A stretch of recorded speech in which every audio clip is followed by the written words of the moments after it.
Welcome back, everybody. Oh, we got an order already. Oh, and it's a bunk one. So our delivery app's a good way to make money if you're living the van life. It kind of depends on what vehicle you drive. If you have a van with a big V8 or something that gets less than, say, 15 miles per gallon in the city, probably not. I'd probably just count this whole thing off and look for something else.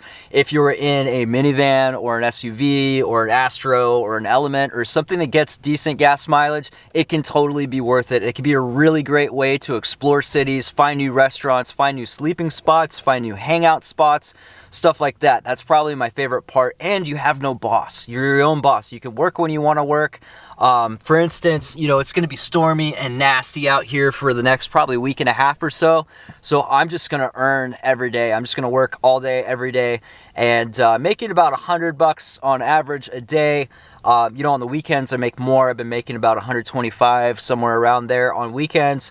So that's pretty decent. You know, I figured out that if I stay off the skinny pedal and really just relax my driving and drive slow, I get about 17.5 miles per gallon in my 4Runner. That's pretty good. Here we got an order, $6 for 27 minutes, 7.7 miles. That's a bunk order. There's no way I'm doing that. My standard is I want $1 per mile and I want $20 per hour, and usually I end up doing better than that. So most of these orders I don't even take. They're junk. People don't tip enough. About 2/3 of the money you make is tips, so you got to make sure. There's a dog over there taking a dump and the lady's looking at me talking to my camera. That's so weird. So I don't take most orders. There's another bad one. You know, the real money comes in lunch rush and dinner rush. So, you know, around 11:30 to 2 or something like that, you get a lot of good lunch orders. And probably from about 5:30 to 8 o'clock or so, you get a bunch of really good dinner orders. It's kind of an adventure because you're always like waiting for new orders to come in, and then you're going new places and finding new things. So it's kind of fun. I actually have a lot of fun with it. Let's see. $6.50 for 7.8 miles. That's an automatic no for me. And 23 minutes, that's not even close to my $20 per hour. So most of these I'm turning down. And that's just kind of the way it goes. So you definitely, as soon as you turn on the app, you want to reset your trip. You got to keep track of your miles so that you can write them off at the end of the year for tax season. Speaking of taxes, there's a lot of talk about no tax on tips in the US. Hopefully that's true next tax season, because like I said, 2/3 of my income is tips. So that will mean that I'm not paying nearly as much in federal taxes. If you're a resident of a state that has no state income, that could be really helpful. Here's another bad one. $5.08 for 6.9 miles. No way. These Taco Bell orders almost always suck. So in the beginning of the day, you know, it's 10:52. It's before lunch rush. So the orders are just not going to be great. But let me wait for a new order to come in and we'll talk some more about this. All right. So I am parked in front of Jimmy John's and got an order for Jimmy John's, and it's not too far away, and it's only $6. But it's worth it. It's really important to read. It's only 0.6 miles away, so 4 minutes away. That is awesome. It's really important to read the order. Like this one said, take napkins in the middle of the order. So you want to read everything and verify and make sure that you got everything that the customer ordered. That is a really good way to increase your tips. You know, if they say they need silverware or something and you don't bring it, then they can't eat their food, and they're probably not going to give you a very good tip, and you didn't deserve it anyway. You know, it's kind of our job to make sure we've got everything. So that doesn't make sense. The map is weird. The map doesn't update itself until you start driving, and sometimes you end up going the wrong way, but we're all good now. So yeah, I'm gonna head down and deliver this real quick. 0.6 miles. This is a really easy one. I'm trying to get to a totally different part of town so that, you know, when things slow down between like 3 and 4, I can head out into the forest and make some food. And I've got another video I want to film while I'm out there. I think tomorrow or maybe the next day, I'll probably film a video just talking about finding stealth camping spots in town while I'm out doing deliveries. So look forward to that. So I don't want to show you this customer's information, but on my way to go drop off the delivery, if I hit a red light or something, I like to check out the information and see, is this going to be a leave at door, or is this going to be a meet at door, or what am I going to do when I drop it off? Most customers, it's just leave at door and you just drop it off and that's it. Other ones have certain information, like sometimes, you know, they've ordered in the past and the person had a hard time delivering it because the pin's in the wrong spot, or there's like a gate code or something. There's all kinds of information that you might need to know. So it's good to read that and be prepared for when you get there so that it's not, you can be as fast as possible and efficient. So this one is meet at door. It's a suite, so I'm guessing it is a business, but we'll see when we get there. I'm not gonna show you that because I don't wanna show the customer's face or any of that. It looks weird if you're filming that, but just take my word for it, I guess. Another thing to watch out for is ghost kitchens. Some of these restaurants, it's its own restaurant, but they sell under another name and they have a whole different menu that is only available through online ordering. So sometimes you get a name for a restaurant, like this is Freaking Good Pizza, but it's inside of the, what is it, Gators Pub? Yeah, it's inside of Gators Pub. So that's an interesting curveball that gets thrown at you sometimes. So let's check the order and see what's in there. That depends on which bag I'm gonna use. French fries, meat lovers pizza, margarita pizza. Okay, so I'm gonna take my pizza bag. Let's go. So every job has a certain amount of things that are just not cool or unfair or BS or whatever you wanna call it. So this job, sometimes the restaurant staff is really rude to delivery people and they just have no consideration for you or your job at all. That last restaurant, the guy was just a dick, dude, and I have no idea why. I came in with a smiling and a positive attitude, and he just was who he was. Ooh, ice. Check that out, 4-wheel drive. Nice. Those are so cool. If you could get parts easily for those, I'd love to have one. Another thing that can happen is you show up to pick up an order and you figure out that somebody has already picked it up.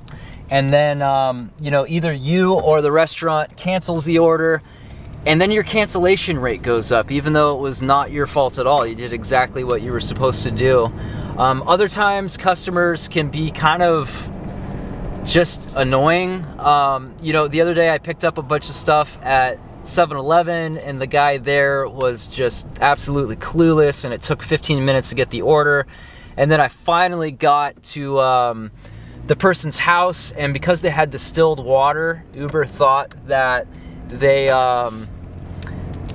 had alcohol, so they made me scan the ID. But when I got there, I sent a message to, hey, I'm sorry, Uber thinks you have alcohol and they want me to scan your ID. And she just kept repeating, sending the message that says leave at door, like an automated message, and she would not answer the door. So I'm standing there for 15 minutes and I keep messaging her and say, hey, I can't give you this stuff until I scan your ID. I'm sorry, this is not my choice. You know, I wish that I didn't have to do this. And she would not answer the door. And then I got on the call with support. So I'm there for like 20 minutes and I'm on the phone with support. I'm like, look, there's no alcohol in this order at all. It's distilled water. It's not distilled vodka. And finally she came out and let me scan it. And then she gave me a thumbs down and removed my tip. So that order ended up taking way longer than it should have, and I got paid like $2 or something, and I got a thumbs down, so it killed my rating at like no fault of my own at all. I did everything I was supposed to do. So there's a certain amount of BS, but the one before that, I drove pretty far, but I got a $25 tip, and that was awesome. And most of the customers I meet are super cool and just happy to be served. And yeah, if you show up with a smile on your face and a positive attitude, it goes a really long way. So most of them are like that, but some of them are nightmares, like that 7-Eleven one. So I put her on my shit list, and I'm just not going to deliver to that apartment complex anymore if I can help it. They don't tell you exactly where you're going to deliver, but I know that spot on the map, so it's up here now. Another way to go above and beyond and increase your tips is to grab napkins, grab utensils, grab any condiments. Anything extra you can do is going to help you get a satisfied customer, and a satisfied customer usually tips more. So you get, when you accept an order, you get the base amount plus the estimated tip, and then the customer has an hour to change their tip. They can increase it or decrease it depending on their service. So when you go above and beyond, it increases the chances that you get an increased tip, but not necessarily. Like I said, some things are just out of your control, and that's just kind of the way it goes. The good news is that you only have to see the customer once if something goes wrong, or, you know, rude restaurant staff or something. It's not like a normal job where if you get some dickhead narcissist boss, you're stuck with them, you know, until you find a new job. Where this one, you just move on and whatever, you know. So that's nice. That's definitely a perk, big perk. So can't remember if I mentioned it or not, but you can do at least Uber Eats, and I'm sure all the apps are this way. You can do these all over the country. So you can travel the country. You know, I plan on working a couple weeks straight, just every day, just slabbing it out. And then, you know, take a couple weeks off, go camping, go hang out. And I want to find like really cool seasonal jobs. Like my last job in Alaska, you know, I made $16,500 before taxes in 2 months. And, I lived off that for a long time. It was pretty awesome. I want to find more opportunities like that where I can just hustle, you know, for a couple weeks and then just take time off and chill. But not everybody's like that. Most people don't work that way. I work in bursts. I'm a sprinter. I'm not a marathon runner for sure. That's just how I work. So I'm working the system in my favor. But yeah, man. I'm almost to this delivery, so it looks like meet at door, do not knock. Let's get this done. All right, so that pizza delivery order that I had that was late because the restaurant was late and I was worried that I might get my tip pulled from me. I met the customer outside and she was really nice. We had a little conversation. She loved my name and she loved the 4Runner. She actually increased my tip from $5 to $15. So that was really, really cool. You just never know how this is gonna go.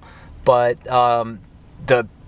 just being upbeat and positive and having a smile on your face and being friendly and going above and beyond is the name of the game of any customer service job. So, oh, look at that 4Runner. Awesome grill on that. So I am getting antsy. I had coffee for breakfast. I haven't eaten anything except for a granola bar. I'm getting really hungry. So I'm gonna use that tip to buy myself some lunch because the orders are still coming in and I can't wait another hour to eat. I gotta eat something. There's some food carts up here, so I'm gonna grab a burrito real quick and get back on the road and keep taking orders. Oh yeah. Ended up with a breakfast burrito. Oh, they cut it in half. Oh, look at that. Look at that steam. Oh, man. Oh, that smells so good. I don't know why the breakfast burrito was just calling me. We got the green salsa. So yeah, man, I think overall the Uber Eats thing is worth it. I still, my goal is to find cool outdoor seasonal jobs, you know, working at campsites, working on trails.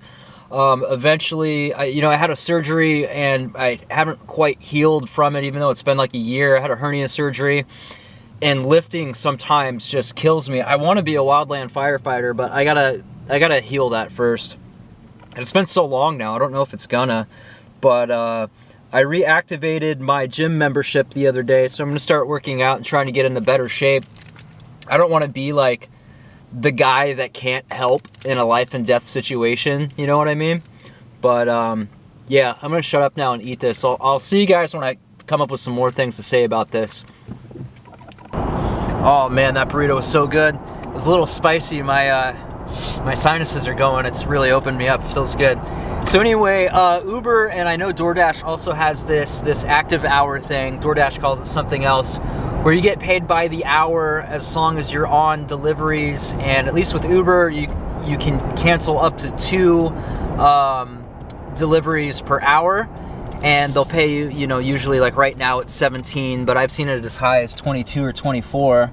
That doesn't work for me. I've tried it a couple times, and what happens is they send you to some really, really far out, like somebody's house, like way out in the country, or they'll send you to some area that doesn't have a lot of deliveries coming in.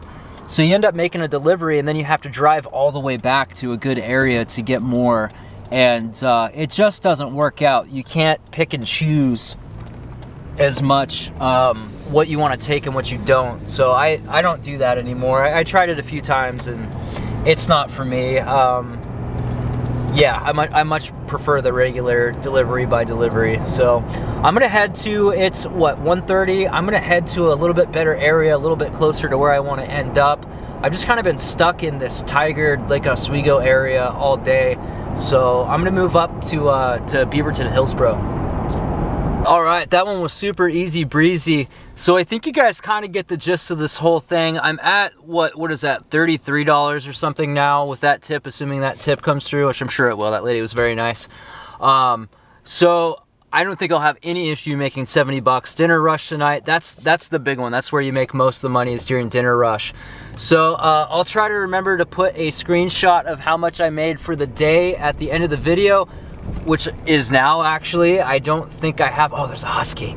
I don't think I have much else I could say about this whole thing. Look at this husky. Oh, they're so cute. I'd love to have a husky someday. So I'm gonna head up to the woods and get my other video done, and I'll see you guys next time. Maybe I'll see you at that video. It's about my rooftop storage boxes. So see you next time, guys. Thanks for watching.